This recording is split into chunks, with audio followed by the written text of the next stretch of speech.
afternoon, Land Rover fans. Michael Green here from westcoastbritish.com.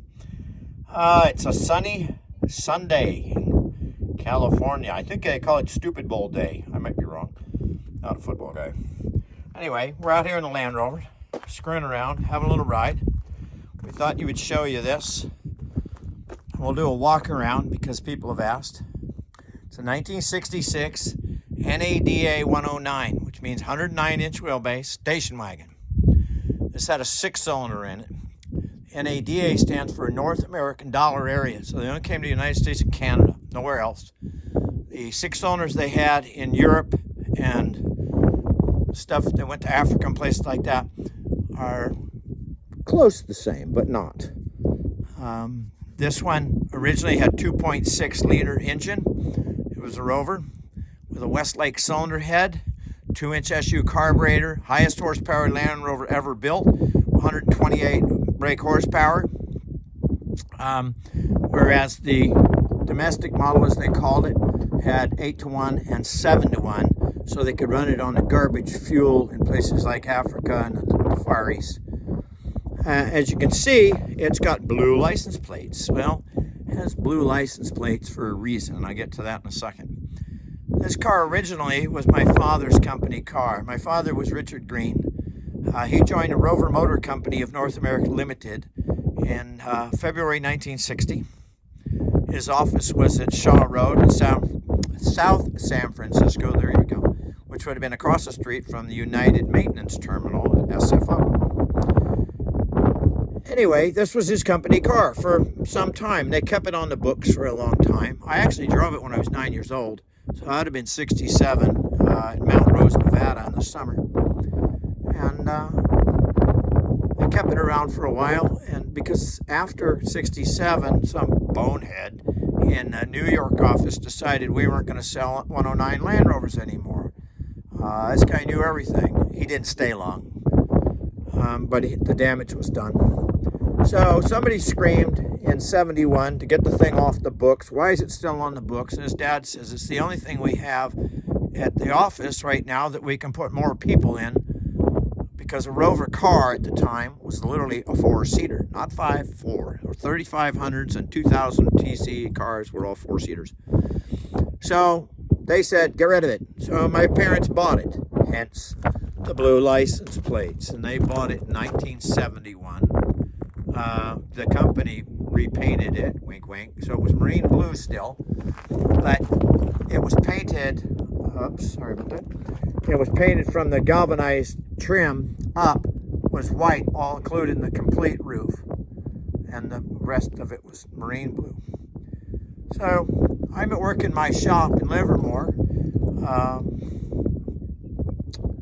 I have been out at the hardware store, and I come roaring in, and there's this thing sitting on a trailer behind a pickup truck, and fireman Todd says to me, you got to see this Land Rover.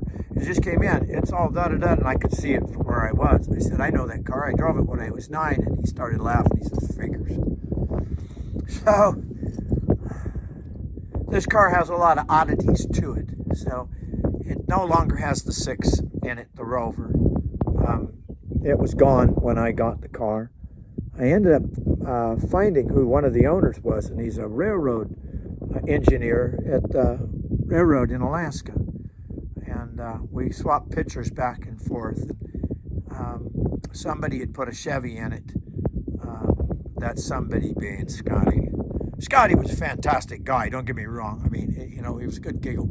But race car engineer he wasn't. And I was spoiled because my dad was. My dad's history in cars is insanity. Without going all the way back too far, 1950, British Grand Prix, the first Formula One race of today's series. He was working on Dennis Poor's 8C Alfa Romeo, fitting twin Wade blowers on a dyno. They were pushing over 450 horsepower, and Dad pitted the car during the Grand Prix. Later, he was putting superchargers on Aston Martin race cars. John Wyer says to him, Dickie, you're here so often, why don't you just join us? So Dad became part of the Aston Martin racing team. This is how he met my mother. My mother was John Wyer's secretary. Right? Get where I'm going here? Anyway, my dad's workmanship was fabulous. He was a fabulous individual, fabulous mechanic, engineer. Anyway, so I came home one night and said, look, the 109's arrived down at the shop. She says, all right, after dinner we'll go see it. So after dinner we all piled in the van and went down to the shop to see the Land Rover, and it was pretty derelict condition. It had sat in a field in Nevada somewhere a few winters, and the engine block had broke. So I got it apart the next couple of days, and we dropped the engine in the dumpster. We had a 250 Chevy in it, which was it was a crappy conversion. It really was. I understand why the guys were doing this, but the 250 is a lousy engine. The problem with it is the piston speed's wrong, as my dad would say, for the gear ratios and the grunt this thing has, and it's a waste. So the first thought was to put a DB4 Aston Martin engine in it. So Dad had found one. He knew where there was one locally. But when I found out what it was going to cost just to buy 6 pistons and 6 liners, and it was north of $2,000 odd in 2002, I thought, nah, okay, that's all right. I don't have that kind of money. I sold my 94 Discovery to pay the restoration on this thing, and I did it all myself. Oh, this thing has 5 liters under the hood, so we'll take a peek in here. And that is a GM engine. We bought it brand new. It was a GM monkey wrench, as we called it. My dad shows up down the shop one day and says, why you got it all apart? And he says, oh, good thing. It wouldn't have run 10 minutes. The cam bolts were loose on the front. So we stripped it completely, went through it, race car mentality, checked all the, the clearances on the crank and the rods and so on. Changed the cam, different camshaft in it. Did the machine work on the head, so instead of those miserable General Motors push-in studs holding the rockers together, it's all been machined. It's got 7/16 crane racing stuff in it.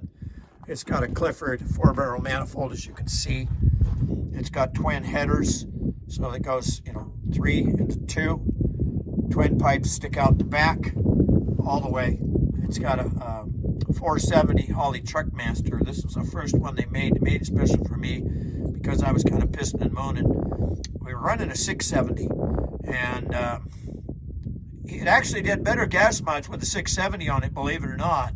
I went on vacation in it one time with the wife and the baby, and from Redding, California to Dublin, California, it's 200 miles and a smidge, and we averaged 12.5 miles in the gallon at 75 miles an hour the whole way. So with the aerodynamics of a brick, pretty cool, huh?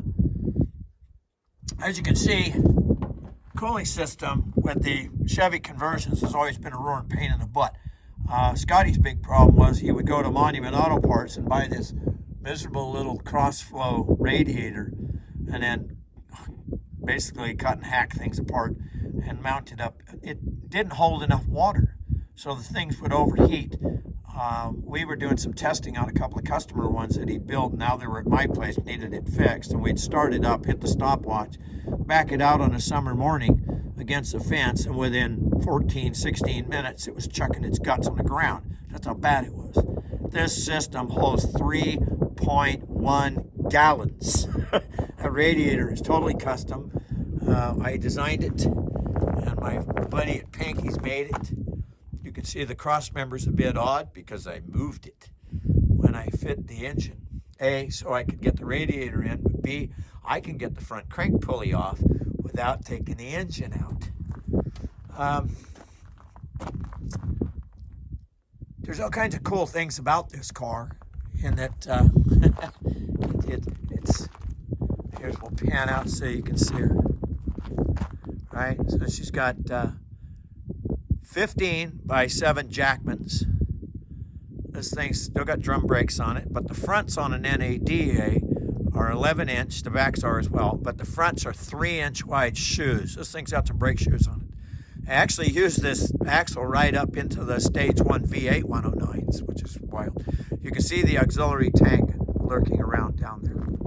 But we're going to go in and look at the brake masters, because this vehicle would have had, instead of that battery being there, it would have had a big servo brake booster right there to increase the power on the brakes. You didn't have to push so hard on the pedal. We took that out. It was still here, and I saved it. But what I put in was what was used for the 69 onwards American version cars. We just call it a Series 3 brake master for use of, everybody knows what I'm talking about. And you can see it's got a vacuum booster with a master with twin pipes. So one pipe goes to the front brakes and one pipe goes to the back. And then the clutch is sitting over into the corner there with its own reservoir. And this fender actually, that piece there actually unbolts and comes out so you can get the master out without having to take the freaking fender off.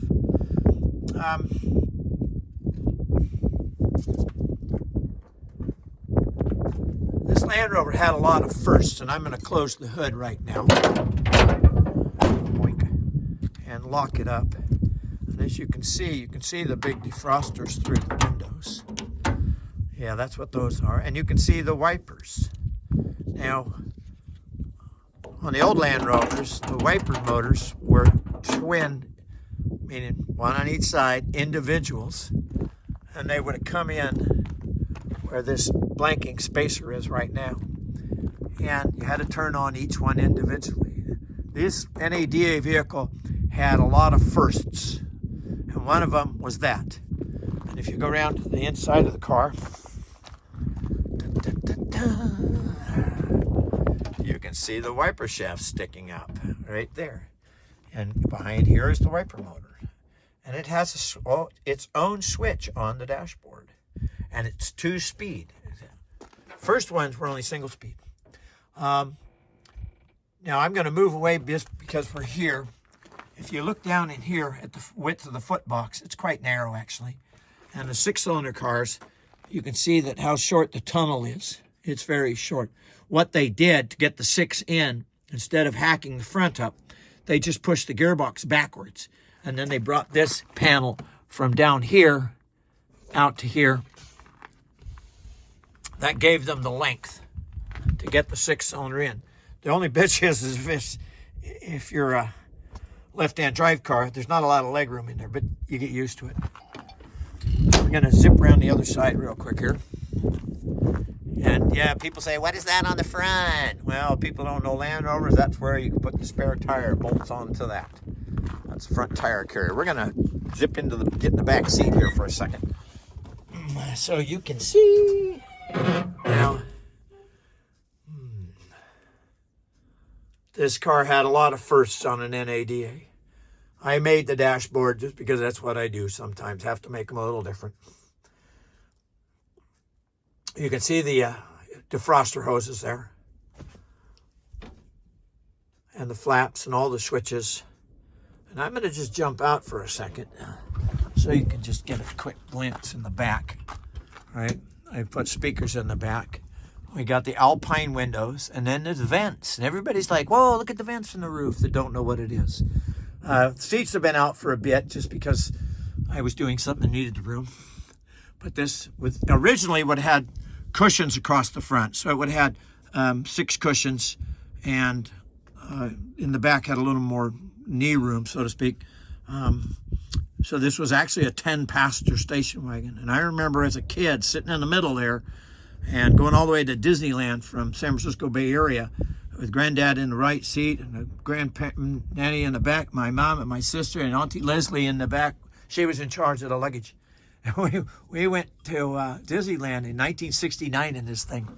And August, people would say, oh, I wouldn't go. I wouldn't go now. As my mother said, you like to stay home a lot. I made this roof console, just briefly. There's a CB radio up inside, another set of speakers, yada, yada, yada, and a map light. And we'll get to that in a second. Hang on. So we're going to buzz around back into the cockpit real quick. Isn't this a nice day out where I'm at? Look at this. Moo cows, moo cows, moo cows, moo cows. Right? And I've been here a while and there hasn't been a car come by yet. Right? See? Look at that. How's that? And we'll turn around. We go back here.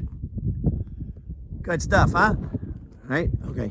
So we're going to zip back inside here real fast and show you a few other things. Now, when this car came out, we got the first test car in summer of 1966, Roger Taylor, who worked with my dad, was driving it and showed up at our house in Dublin. On that day, my dad showed up home in the Goldenrod. And the Goldenrod was the first V8 prototype that he had just finished it and we brought it home. And so I was, you know, a little kid in absolute heaven that I got 2 new Land Rovers in one day. So the cool thing with this car is this is the first Land Rover to have a key ignition starter.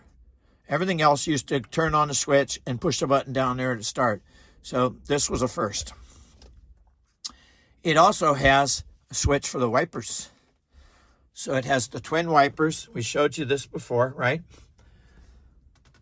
So you have a switch. It's 2-speed. The original one was only 1-speed, but it's easy to make it into a 2-speed. And push the button, and it even squirts the windows.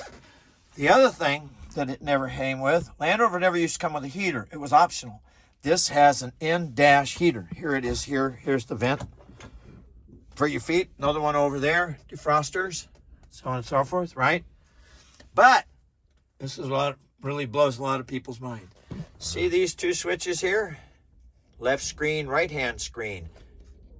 Whoops, sorry. Wrong switch. These switches here turn on the windscreens. It's got heated windshields in it for icy conditions, you know, up in the Northeast and, well, Montana, places like that. Still works. Used it up in Tahoe some years ago. This car's got twin fuel tanks, so it's got twin fuel pumps right here.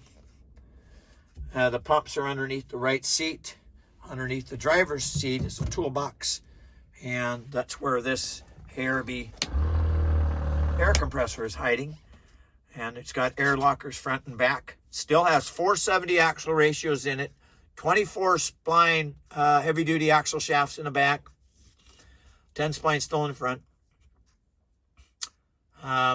It's got a higher ratio gear in the transfer case because, you know, a standard Land Rover 4-banger, let's say, with the 470 axles and the stock gear everywhere and no overdrive, 4,400. If you really had a big carburetor on it and knew how to tune a 4-banger, you get about 72 miles an hour out of it, screaming its head off. But gas consumption was a pain. I'll go over here for a second. Now, this is cool because, hang on, let me get focused in here. See the badge here? There you go. See the top? It says the Rover Motor Company of North America Limited. My father is the author of this, and I still have the actual drawing and the prototype one at home, which is kind of a little piece of history. This car was used as a guinea pig for many things. It did a lot of testing, did a lot of towing. So at one point, the feds get in the act, and as usual, they have to meddle in the automotive industry. So as you can see, it's got a reflector and a side marker light.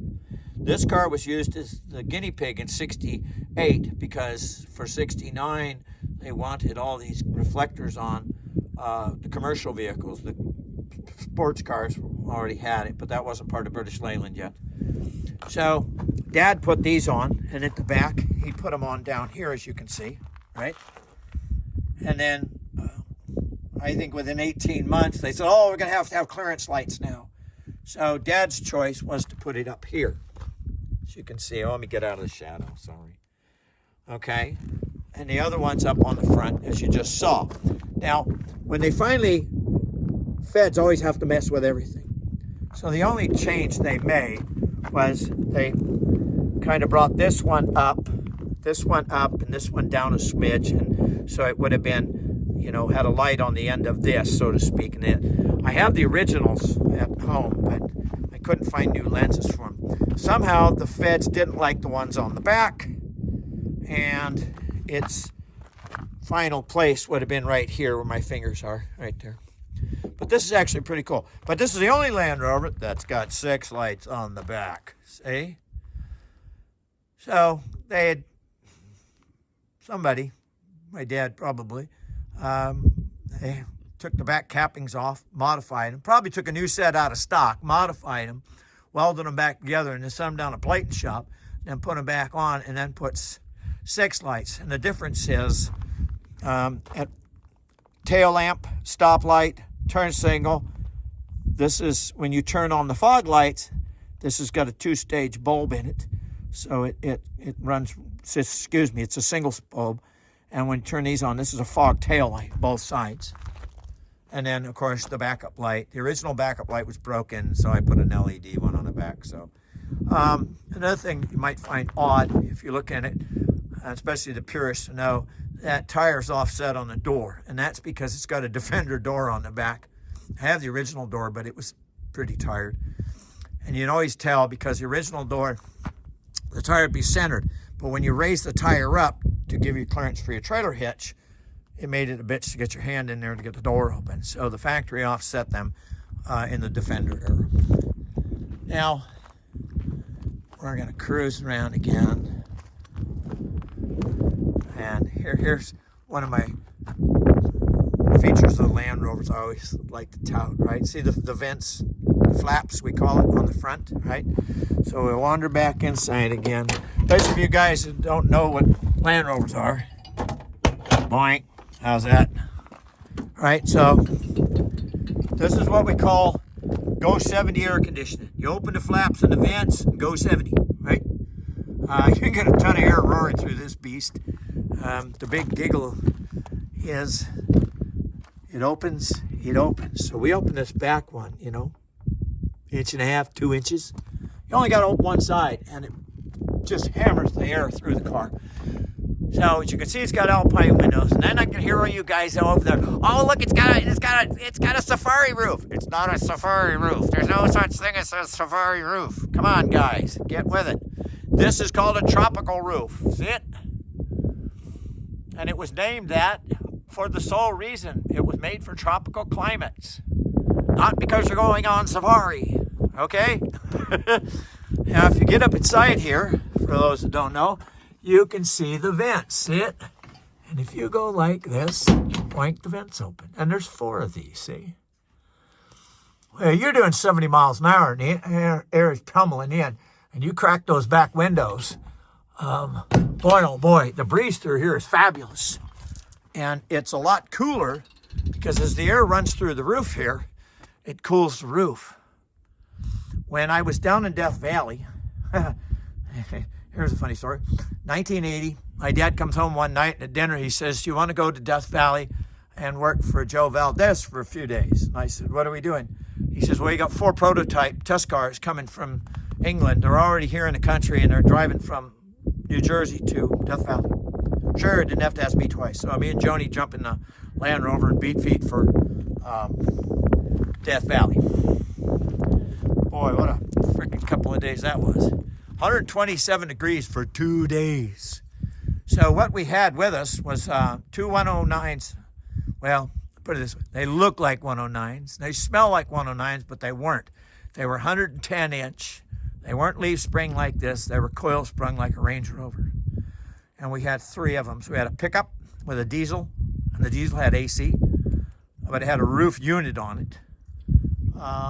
Then we had 2 station wagons, one with a V8, which had air conditioning in dash, and then a 4-banger, which was a 2.5 liter with a 2-stroke Weber on it, with no AC. So guess which one I got to drive. And then a Range Rover with a special rooftop air conditioning that we were testing for the Saudis. And it was 127 degrees for 2 days. It was miserable out. Absolutely miserable. The guys in England were dying. I mean, we had a motorhome that we used as an office in the parking lot there at Furnace Creek. And they were working in hour shifts. I stayed out of the motorhome. But, nobody told me as a dumb kid, don't wear Levi's to work down there. Oh, God, they're terrible. Anyway, as you can see, this thing has been fully restored 100%. We did it in 8 months. It's got 5 liters under the hood.